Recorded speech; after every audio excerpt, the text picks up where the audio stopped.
The rope was already knotted around Vela's wrists by the time Bram shoved through the crowd on the green.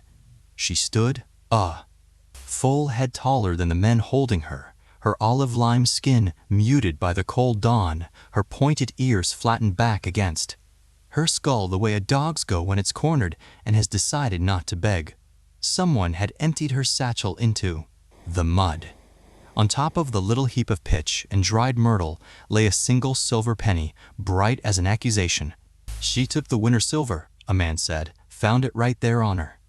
Bram looked at the penny. Then he looked at Vela, at the small lower tusks pressed tight over her lip, at the way she'd stopped pulling against the rope, because pulling only ever made it worse for people who looked like her.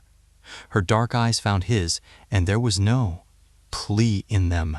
Only the tired, level question of someone who already knew how this went, and Bram did the thing that would cost him everything. He stepped between her and the mirror. She didn't take it. His voice came out steadier than his. "Hands. I'll stand for her. On my forge, on my father's name, all of it. She is no thief." The green went quiet. Then it turned, not on Vela, on him. You have to understand what the winter silver was to understand why a whole village would round on a good smith for one green-skinned woman. Every household in Merrowdell put coin in a chest through the year, pennies from selling peat and eels and wool, and once the roads froze and the fen flooded, that chest bought grain from the market town before the water cut the village off till spring. Steal the winter silver, and you didn't rob a man. You starved 100 of them. The chest lived in the strong room of Reeve Sallow's house, behind an iron-bound door with a lock Bram had made himself. So when the Reeve came out onto his step that morning and announced the chest had been broken open in the night and emptied, the fear went through the crowd like cold water.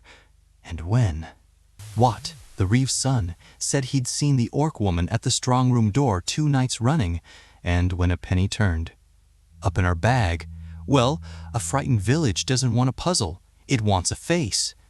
Reeve Sallow was a broad, careful man who wore his authority like a good coat buttoned to the throat. He held up a hand, and the shouting settled. "Bram Coley," he said, "you'd swear your father's name for a stranger who came to this fen 1 season ago and can't tell us where she was born? I'd swear it for the woman who set my Pip's broken wrist and wouldn't take a coin for it," Bram said, "which is more than most of you did when she was new here and hungry." That landed. A few faces looked at their boots. But Doran Fisk, the miller, big through the shoulders and always the loudest at a moot, wasn't having it. "A penny doesn't lie," Doran said. "It was on her. You'd have us call it wind?" "I'd have you find out where it came from before you drowned someone over it," Bram said. The Reeve rubbed his jaw. He was a man who liked things settled, and here was Bram unsettling them in front of the whole green. "There'll be no drowning today," he said at last, which drew a groan from the rougher men. "But she's not walking free either. She'll be held, and we'll have a moot in 3 days to weigh it proper." He fixed Bram with a look that wasn't unkind. "Exactly, only very tired. You've thrown your lot in now, Smith. I hope you can carry it." They led Vela to the old peat store and barred the door. Bram gathered her satchel out of the mud himself because no one else would touch it, and that was the first small thing the village marked against him. He didn't sleep that night. Neither, it seemed, did anyone. By morning the shape of it was plain. Old Tam brought his lame gelding past Bram's forge and onto the farrier 2 villages over, though the fire was lit and the anvil was waiting. 2 others did the same. At the well, women who'd traded gossip with Bram for years turned their shoulders. His daughter Pip came home from the green with a torn sleeve and a face she was working very hard to keep still, and when he asked her what happened, she only said, "They said you love orcs more than your own."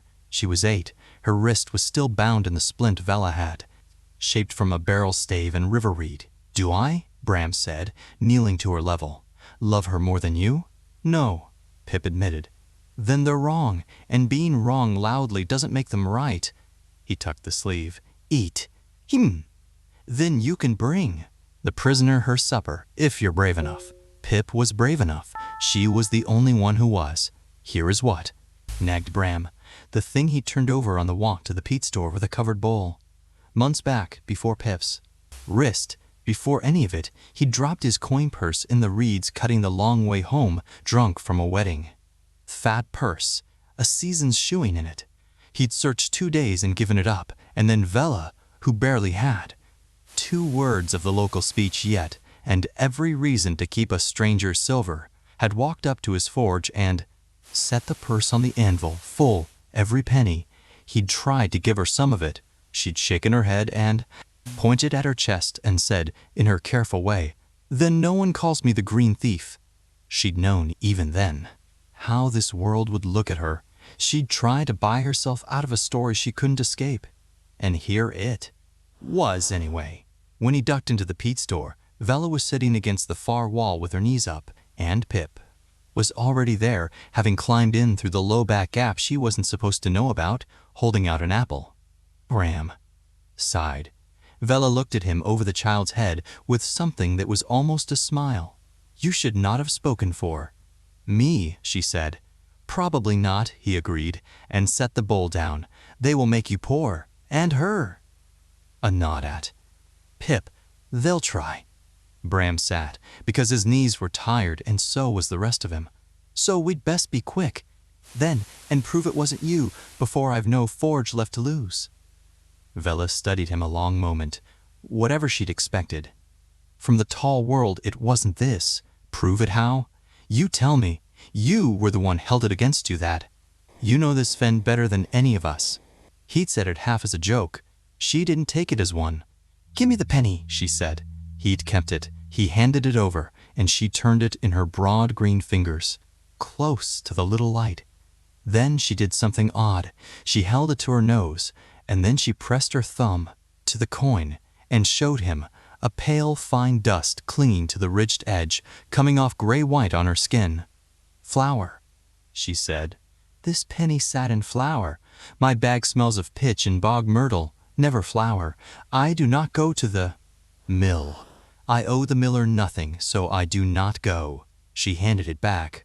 "Whoever put this in my bag carried it out of a place with flour on the floor." Bram rubbed the coin. She was right. It left chalk on his thumb, and his forge never saw a grain of it. He looked at the penny like it had spoken. "That's a thread," he said slowly.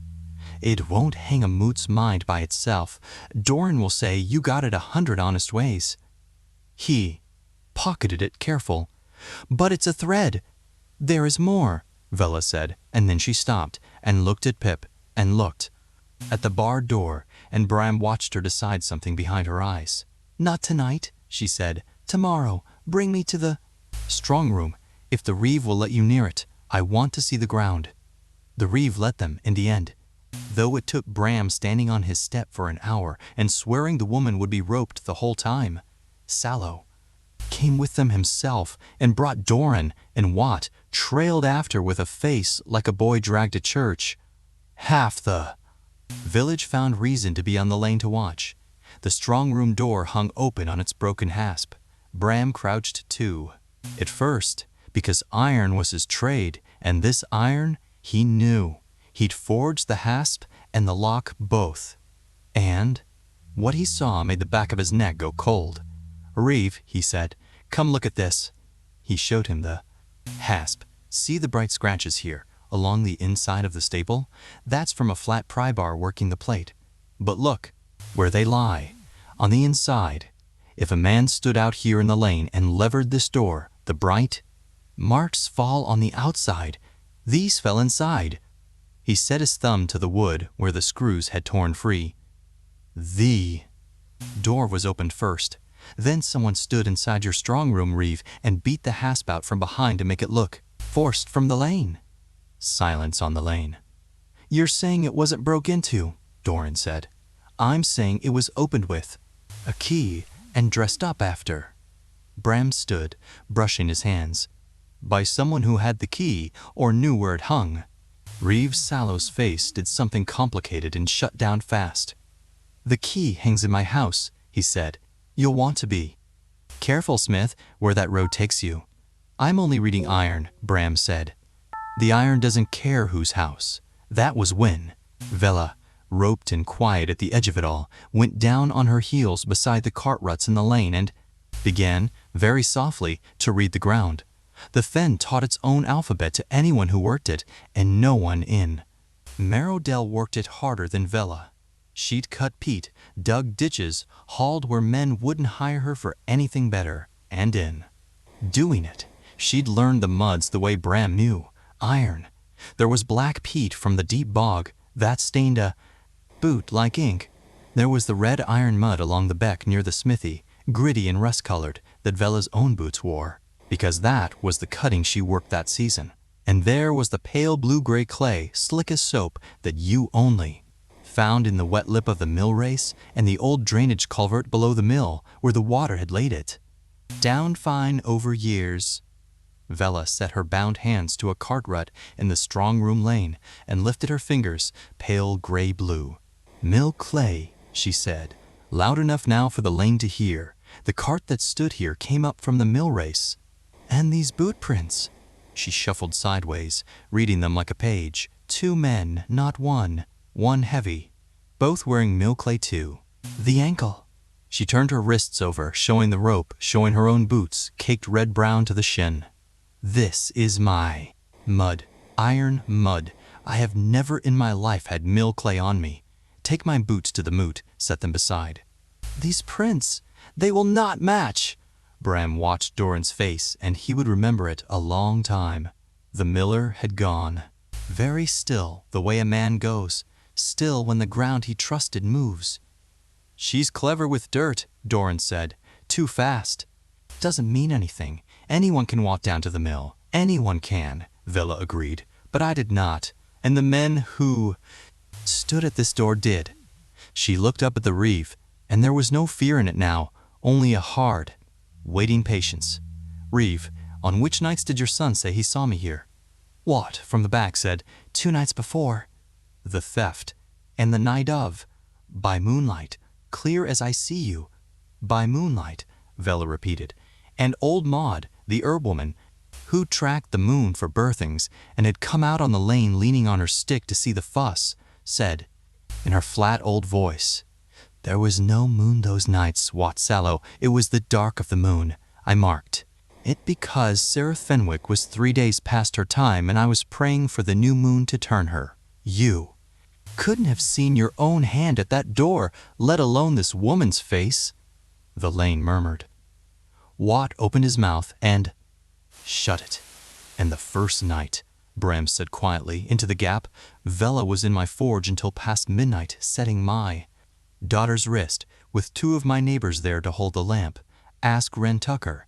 Ask his wife. They'll not lie for an orc, but they'll not lie against their own eyes either. It should have ended there. It didn't, because a frightened village is a slow, heavy thing to turn, and because Reeve Sallow said, enough, in a voice that shut the lane like a door. None of that proves who took the silver. It only muddies who didn't. The moot stands 3 days. And he had.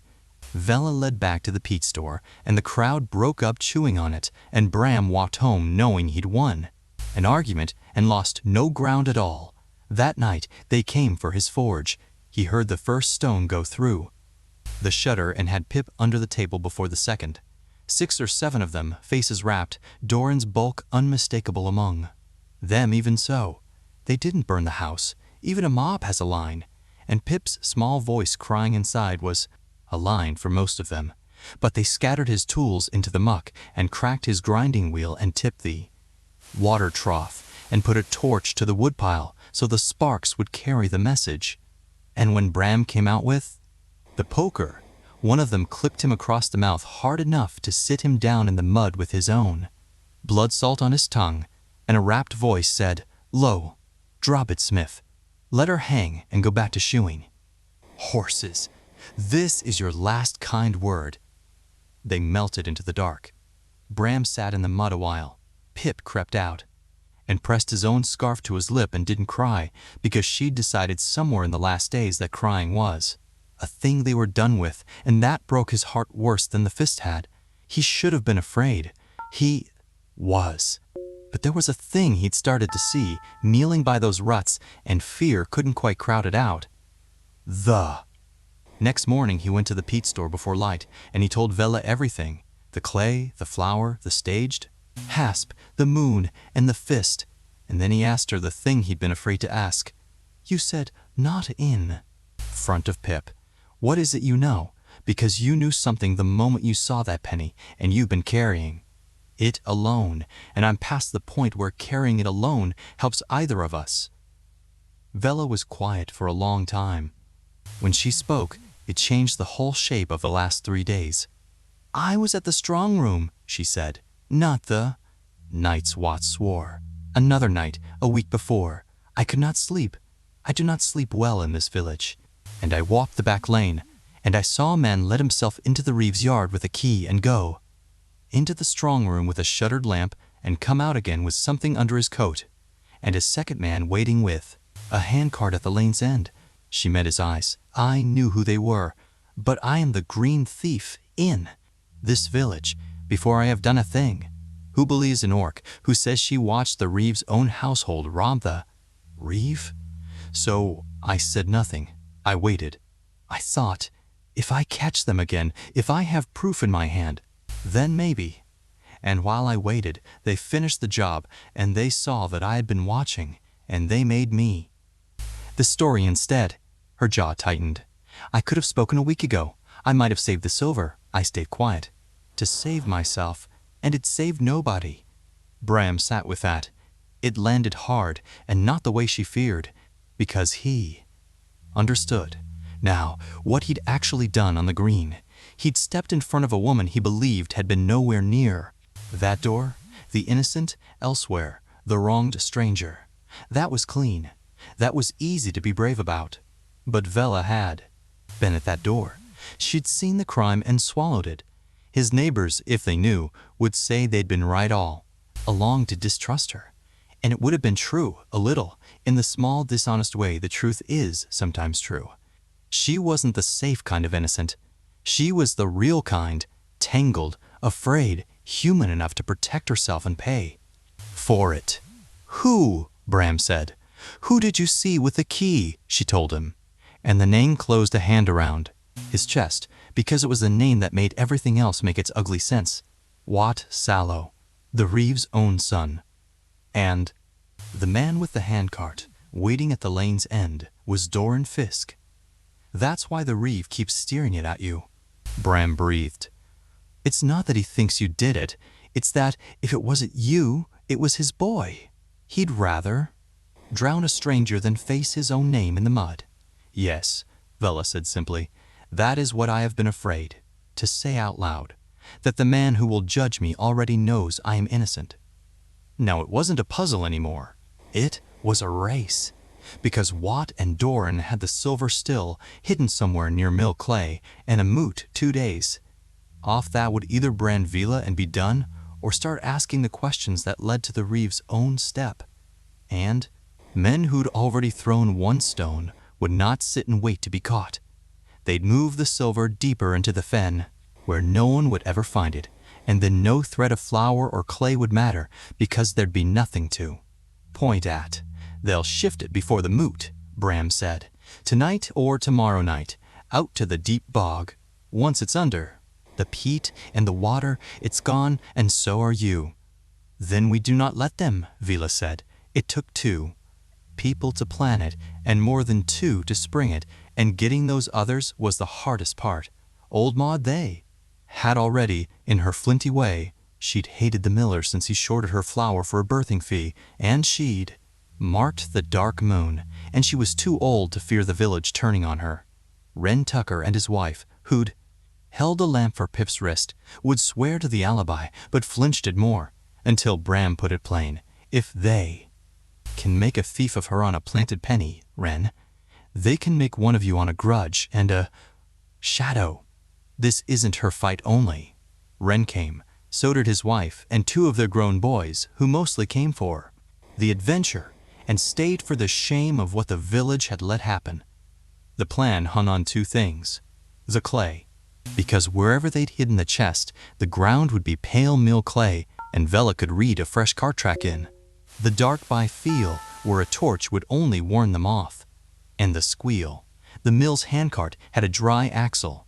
It had squealed for a month. Doran had brought it to Bram to have the iron sleeve reset, and Bram had told him it needed pitch and a day, and Doran, cheap as ever, had never brought it back. Everyone in Merrowdell knew that. Squeal the way you know a neighbor's cough. Maud had heard it the night of the theft and thought nothing of it. The miller's cart, out late, so what? Now it was a bell they could follow through the dark fen without a light. They set watch on the mill from the reeds the next night. Cold, wet, endless. Pip they'd left with Wren's wife. Over Pip's furious objection, and Bram was glad of it before the night was out. Near the small hours, a lamp moved. In the mill. A door, and then, faint and unmistakable across the black water, the dry, rhythmic scream of that axle, moving. Away from the mill, and out along the drove road toward the deep bog. They followed the sound. Vela led, because Vela could feel the fresh ruts under her boots where the cart had cut the clay, and where the sound bent around a stand of alder. She'd put out a hand and turn them true. Bram came behind with a shuttered lamp he didn't dare open. The Tuckers strung out behind, and Maud, who'd refused to be left, brought up the rear on her stick, slow but. There, because a village doesn't believe two people the way it believes seven, they caught them at the old drainage culvert below. The mill, exactly where the clay ran palest. Doran and Watt had the chest half out of the cart, sweating in the cold, lowering it toward the black mouth of the culvert where the water would take it. The squeal had stopped. In the sudden quiet, you could hear the men grunt and the coin shift inside. Bram opened the lamp. They froze in the yellow. Light like animals. Doran with the chest's weight biting his hands, Watt white as a fish belly, the pale mill clay. Slick to their knees, a fen full of witnesses standing in the reeds behind the smith. Set it down, Doran, Bram said. Careful, it's not yours to drop. What happened next happened fast and ugly, the way cornered things do. Doran didn't set it. Down, he swung it, chest and all, at Bram's head and let go and ran. The chest missed and burst on the culvert stones and spilled the winter silver bright across the mud.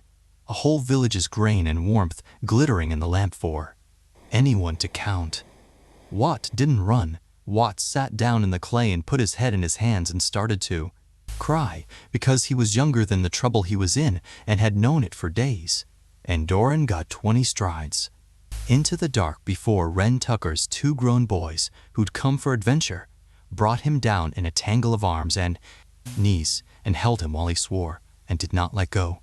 They roped the miller with the same rope that had been on Vela's wrists 3 days before.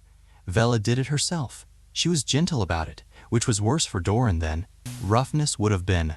By the time they marched the pair back to the green, dragging the split chest and its scattered silver in the cart with the screaming axle announcing them the whole way, half the village was awake and out on their steps in the gray, and the reeve was on his own with the lamp, and he saw his son roped and weeping in the clay, and Bram watched the man's whole careful code of authority come apart at the seams.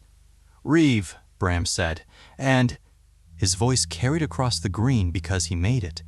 Here's your winter silver, every penny I'll wager, once we count it. Here's the cart that carried it, the one that squealed the night it was stolen. Ask Maud. She heard it. Here's the mill clay on their knees that matched the ruts at your strong room door, that never once touched this woman's boots. Here's your son, who swore he saw her by a moon that wasn't in the sky, because a lie was easier than thee. Truth standing next to him at supper every night. He let that sit. You knew, maybe not all of it, but you knew enough to point us at a stranger and hope the water would close over it. And this whole village followed you, because it's easier to hate the green woman than to doubt your own reeve. Sallow didn't answer. There wasn't an answer. His son was crying in the mud, and the silver was on the ground, and every eye on the green had done the arithmetic. It was Doran, in the end, spitting and furious, who said the rest of it. Not a tidy confession, that. solved everything. Just a bitter man tearing his partner down with him. The debt to the market lender, what's easy access to? The key. The two of them together, and the penny in Vela's bag, because she'd been fool enough to watch them and clever enough to be a danger.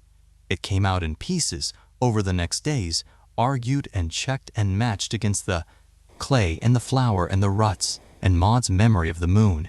No single word of it doing the work. Alone, all of it together doing the work at last. They did not duck Vela in the mirror. They did not brand her. The moot that had been called to judge her became the moot that cleared her, and it was a strange, shamefaced thing, a village trying to look a woman in the eye it had roped 3 days before. Some managed it, some couldn't. Reeve Sallow stood down before the season turned. A village will forgive a hard reeve, but not one who'd have drowned. An innocent to save his own name, and he knew it, and went quiet to a cottage at the fen's edge to grow old with what he'd done.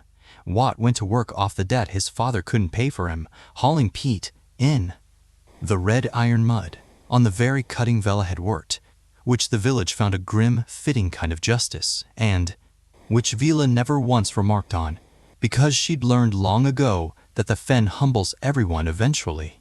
And it wasn't hers to gloat. The winter sower bought the grain. The fen flooded on schedule. Merrowdell ate. Bram's forge lit again by the week's end, and the first horse through the gate was old Tam's lane gelding, led by old Tam, who didn't say sorry because men, like Tam, never do, but who left a full purse and a sack of good oats and looked at the ground while he did it. Others came the same way, awkward, wordless, carrying their apology in trade because they didn't have it in speech. Bram took the work. A forge doesn't stay warm on grudges. Vela stayed. That surprised the village, who'd have understood if she'd shaken the fen off her boots forever. But she'd found the one thing an outsider is always looking for, which is a place where at least a few people had chosen her out loud, at cost, when it would have been so much cheaper to look away. She took the smith's spare work at first, and then, when it turned out she had a bone setter's hands, and a ditcher's back, and a memory for the fen that no one could match, the village found 100 quiet ways to need her, which is how a village apologizes when its mouth won't. And on a bright, cold morning near the year's turn, Pip came running to the forge with her wrist, long-heeled and strong, holding up a coin purse she'd found dropped in the reeds by the drove road, fat with a season's shoeing, someone's whole careless fortune.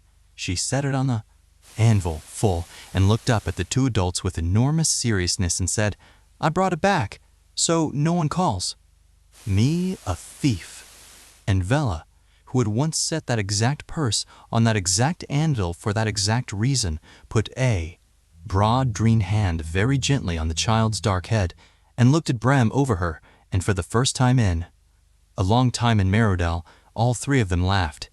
"That's where I'll leave them." The smith, the orc woman, and the girl at a warm forge on a cold morning in a village that learned the hard way what it costs to believe a face over the ground and what it's worth when someone stands for you before the story's even done being told. So tell me, which moment hit you hardest? The night they scattered his tools, or the flour on the penny, or Vela reading the clay with her hands still roped? Drop it in the comments. I read everyone. If this story stayed with you, give it a like so more people find it, and subscribe for the next tale in the Orkbond saga. There are more of these coming, and you won't want to miss where Vela's road goes from here.